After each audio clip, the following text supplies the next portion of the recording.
Halo Sobat Liga semuanya, senang sekali saya Natasha Germania bisa kembali hadir menemani kalian semua tentunya dalam program Highlight BRI Super League. Sebuah program yang tentunya menyajikan informasi seperti cuplikan gol, update terkini tentu dari kompetisi sepak bola paling bergengsi di Indonesia.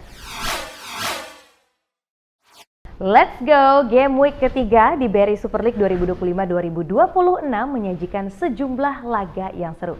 Mulai dari pesta gol dari Persebaya Surabaya sampai dengan duel penuh drama antara Persija Jakarta versus Malut United FC.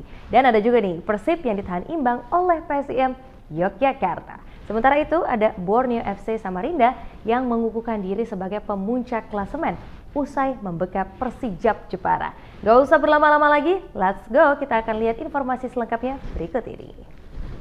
Big Match Game Week ketiga BRI Super League 2025-2026 berlangsung di Stadion Gelora Bung Tomo saat Persebaya Surabaya menjamu Bali United FC. Tim Bajul Ijo mengincar kemenangan pertama di kandang lantaran home game pertama mereka berakhir dengan kekalahan 0-1 dari PSIM Yogyakarta pada pekan perdana. Tampil ofensif sejak kick-off bergulir, Persebaya dan Bali United saling berbalas serangan. Gol yang ditunggu para bonek mania akhirnya hadir ketika durasi laga berjalan 38 menit. Tembakan kaki kiri Francesco Rivera bersarang telak di pojok kanan gawang Mike Hopmeyer. Gol itu membuat pemain Persebaya semakin bersemangat. Semenit jelang akhir babak pertama, Bajul Ijo menggandakan skor lewat sundulan Risto Mitrevski yang memaksimalkan tendangan Sudu Rivera.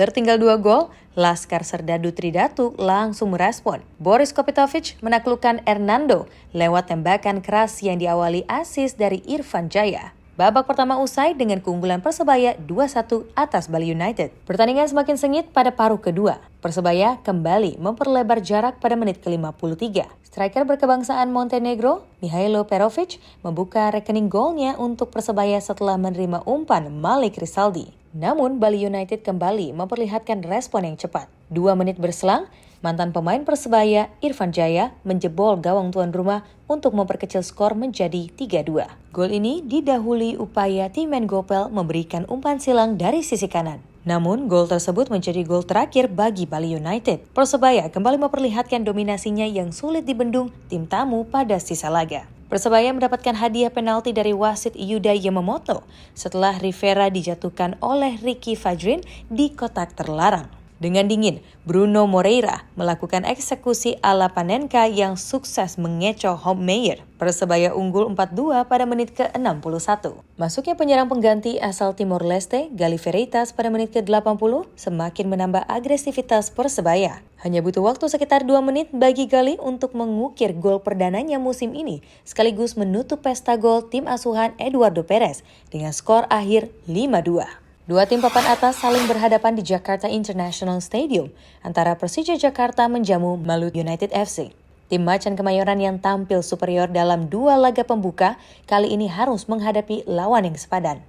Dimotori oleh Ciro Alves dan Chiron Del Pino, Malut United mampu menciptakan sejumlah peluang berbahaya. Beberapa kali peluang diperoleh tim berjuluk Naga Gamalama, baik melalui permainan terbuka maupun bola-bola set piece. Di sisi lain, Persija yang tampil tanpa Alano karena terkena scoring bukan tanpa peluang. Serangan-serangan yang dirancang Gustavo Franca, Maxwell Souza, Witan Sulaiman, hingga Rio Fahmi seringkali memberikan ancaman bagi gawang Malut yang kali ini dijaga oleh Angga Saputro. Hingga turun minum, skor kacamata tetap bertahan. Pada babak kedua, Persija kehilangan 1 pemain setelah Rio Fahmi terkena kartu merah dari wasit. Unggul jumlah pemain mampu dimanfaatkan oleh tim tamu. Malut memecah kebuntuan saat laga berjalan 72 menit. Tembakan Yance Sayuri dari luar kotak penalti membuat publik tuan rumah terdiam. Persija yang tidak mau dipermalukan di depan pendukungnya akhirnya mampu membalas 10 menit berselang. Umpan silang yang diberikan Fabio Calonego dimaksimalkan Maxwell Souza menjadi gol, meski ia sempat mendapatkan kawalan bek lawan. Gol ini menjadi penutup pertandingan. Persija pun harus puas meraih hasil imbang perdananya di musim ini dengan skor akhir 1-1. Battle of Champions menjadi tajuk pertemuan antara PSIM Yogyakarta versus Persib Bandung. Laskar Mataram yang berstatus juara Pegadaian Liga 2 musim lalu bertemu dengan Maung Bandung, sang juara bertahan BRI Liga 1 2024-2025. Meski menyandang status sebagai tim promosi, PSIM yang bermain di Stadion Sultan Agung Bantul mampu memberikan perlawanan ketat bagi lawannya. Setelah melewati 45 menit babak pertama dengan kedudukan tanpa gol, tim tamu bermain lebih agresif pada paruh kedua. Apalagi Persib di laga sebelumnya menelan kekalahan dari Persijap, sehingga meraih 3 poin menjadi target yang mesti dipenuhi anak-anak asuh dari Bojan Hodak. Sayangnya, keasikan menyerang justru membuat pertahanan Persib terlena. Inilah yang dimanfaatkan oleh tuan rumah. Sebuah serangan yang dilakukan PSIM berujung hadiah penalti dari wasit menyusul pelanggaran yang dilakukan pemain Persib di kotak terlarang. Ketenangan dari Z Valente dalam melakukan eksekusi membawa Laskar Mataram unggul 1-0 pada menit ke-64.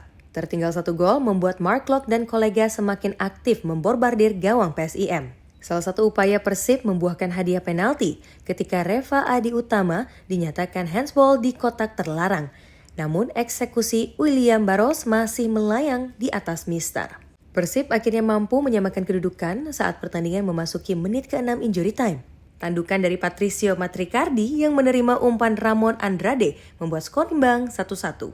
Persib bahkan nyaris berbalik unggul ketika wasit Alex Febrian Sinaga menunjuk titik putih atas pelanggaran yang dilakukan Reva Adi di area terlarang. Klok yang kali ini bertindak sebagai algojo, tembakan yang mampu dibendung oleh Cahya Supriyadi.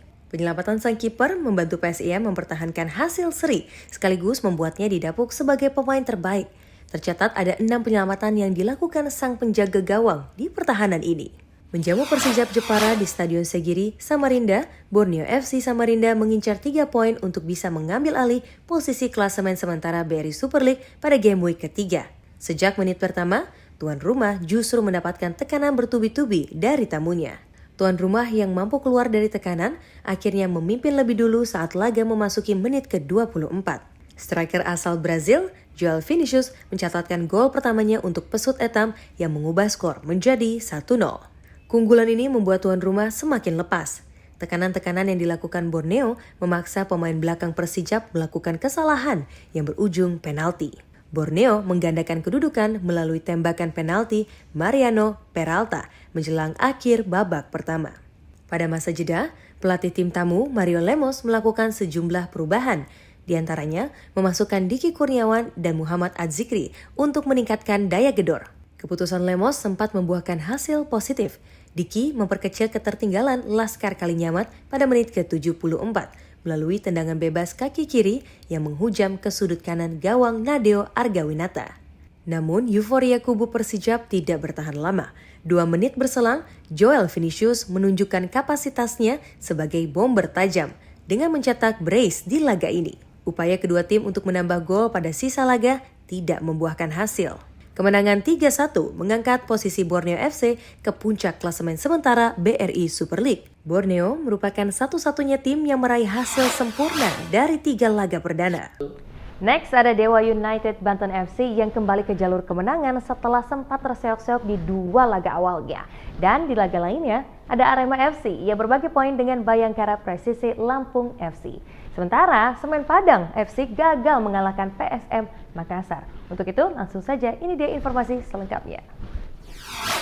Kekalahan pada 2 laga sebelumnya membuat Dewa United Banten FC langsung menekan Persik Kediri pada laga yang berlangsung Jumat malam. Gelandang asal Argentina Alexis Mesidoro berhasil membuka keran gol pasukan Banten Warriors ketika pertandingan berjalan 19 menit. Berawal dari sodoran Alex Martins, Mesidoro melepas tembakan dari luar kotak penalti yang bersarang di sudut gawang Leonardo Navasio. Gelombang serangan Dewa tidak mengendur setelah gol pertama tercipta.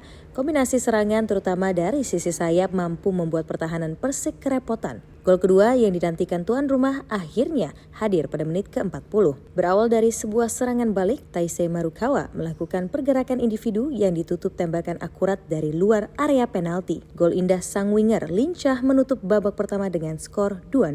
Tim tamu tidak mau menyerah begitu saja. Intensitas serangan ditingkatkan oleh anak-anak asuh Ong Kim Sue. Alhasil, sang kapten Ezra Walian sempat membuka asa tim tamu setelah sepakan placingnya sukses membuat Sonny Stevens memungut bola dari gawangnya. Skor menjadi 2-1 pada menit ke-56. Gol Ezra membuat para pemain Dewa tersengat. Tidak mau kecolongan lagi, Jan-Olde Riekrink menginstruksikan armadanya untuk bermain lebih agresif. Percobaan yang dilakukan tuan rumah kembali berbuah hasil. Marukawa kembali menjadi aktor di balik gol kedua Dewa. Diawali pelanggaran oleh Adi Eko Jayanto terhadap pemain asal Jepang, wasit Eko Saputra menunjuk titik putih untuk tuan rumah. Eksekusi Alex Martins menghasilkan gol penutup bagi Dewa United pada menit ke-69. Tak ada tambahan gol hingga laga usai, dan skor 3-1 pun mengakhiri pertandingan di Banten International Stadium. Stadion Kanjuruhan di Kabupaten Malang menjadi venue pertemuan tuan rumah Arema FC menghadapi Bayangkara Presisi Lampung FC pada lanjutan game week ketiga BRI Super League 2025-2026. Tanpa kemenangan di dua laga sebelumnya, membuat Bayangkara langsung tancap gas sejak wasit Muhammad Tri Santoso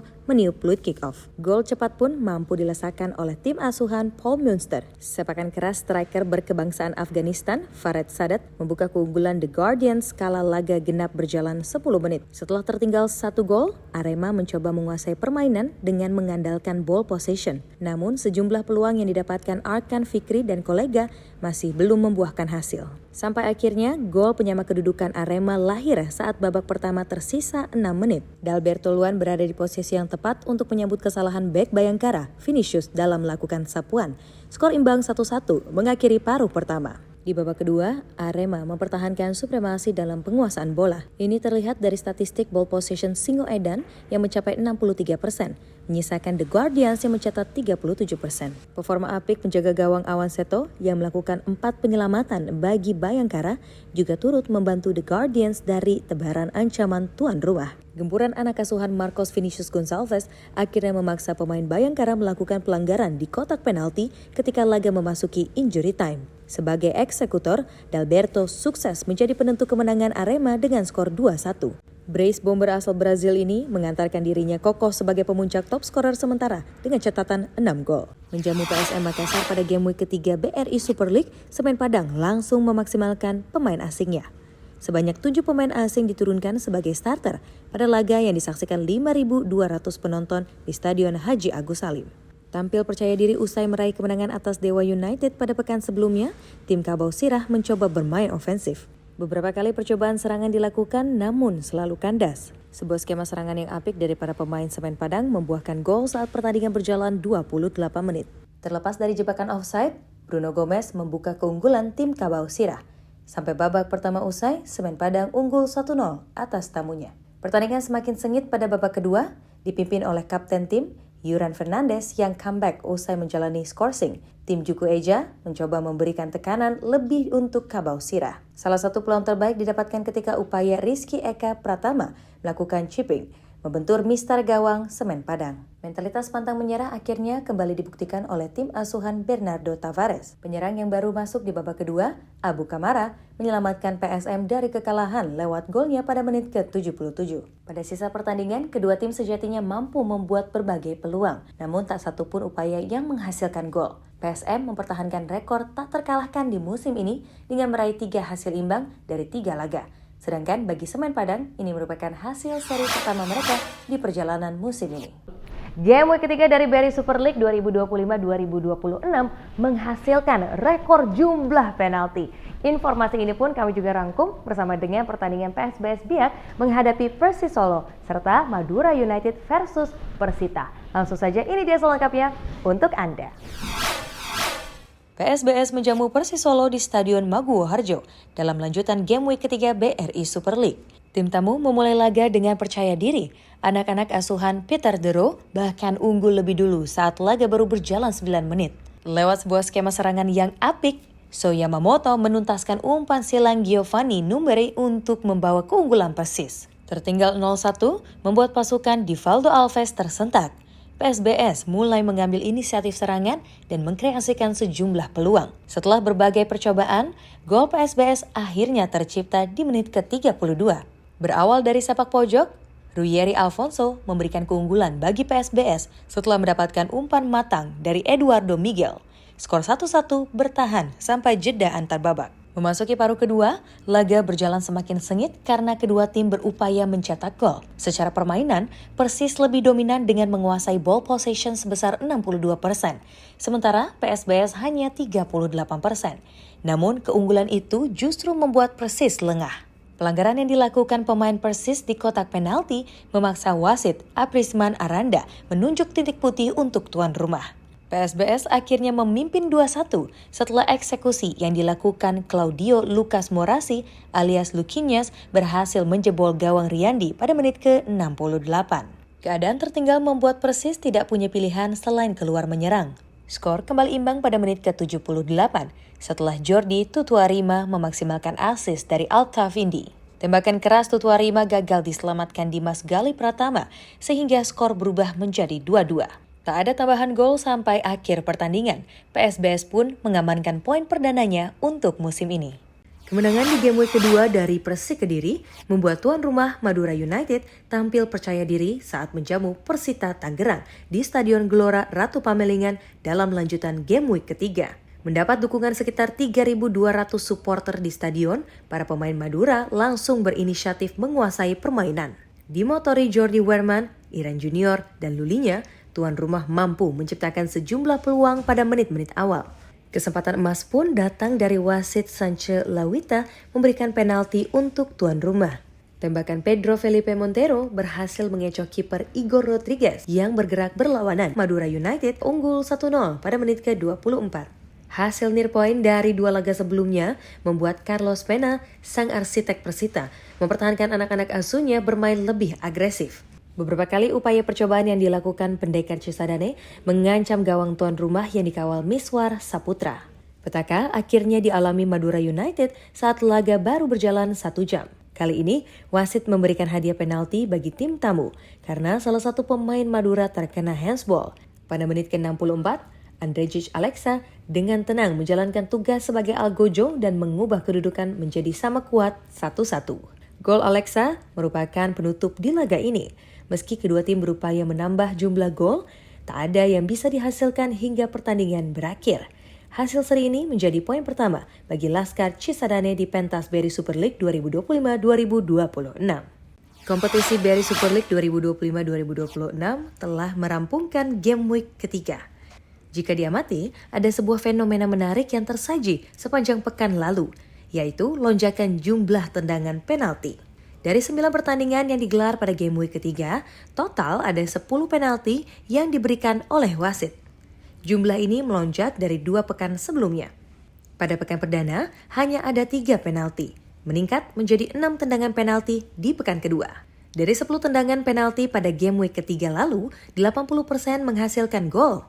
Hanya ada 2 eksekusi yang gagal menggetarkan gawang lawan. Yang menarik, keduanya dialami oleh tim juara bertahan, yaitu Persib Bandung. Saat menghadapi tuan rumah PSIM Yogyakarta, tim Maung Bandung gagal memaksimalkan 2 tendangan penalti yang mereka dapatkan menjadi gol. Penalti pertama yang dieksekusi oleh William Barros melambung di atas mistar. Sedangkan eksekusi penalti kedua yang dilakukan oleh Mark Klok mampu digagalkan penjaga gawang Laskar Mataram, Cahya Supriyadi.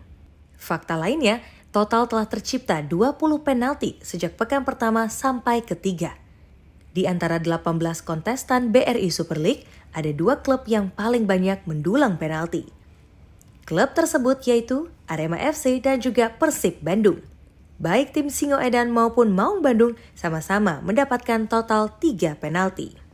Bedanya, Arema mampu mengkonversi seluruh tendangan penalti menjadi gol. Seluruh gol penalti tim berjuluk Singoedan dihasilkan oleh sang bomber Dalberto Luan yang kini menjadi top scorer sementara dengan catatan 6 gol. Sedangkan Persib dari 3 kesempatan penalti hanya 1 yang berubah menjadi gol. Di posisi kedua, ada 2 klub yang mendapatkan 2 hadiah penalti, yakni Borneo FC Samarinda dan PSBS Biak. Pesut Etam dan Badai Pasifik sama-sama mampu mengkonversi seluruh penalti yang mereka dapatkan menjadi gol. Gol-gol penalti yang diperoleh oleh 2 klub tersebut dilesakan oleh pemain yang sama, yaitu Mariano Peralta dari pihak Borneo dan Luquinhas dari kubu PSBS. Wah, Sobat Liga semuanya, tidak terasa usai sudah nih perjumpaan kita dalam program Highlights BRI Super League 2025-2026. Tapi tidak usah khawatir, karena kami akan kembali lagi dengan rangkuman highlights dari game week keempat di pekan depan. So, akhir kata, Natasha Jermania pamit undur diri, keep sportive, and see you next week. Bye-bye!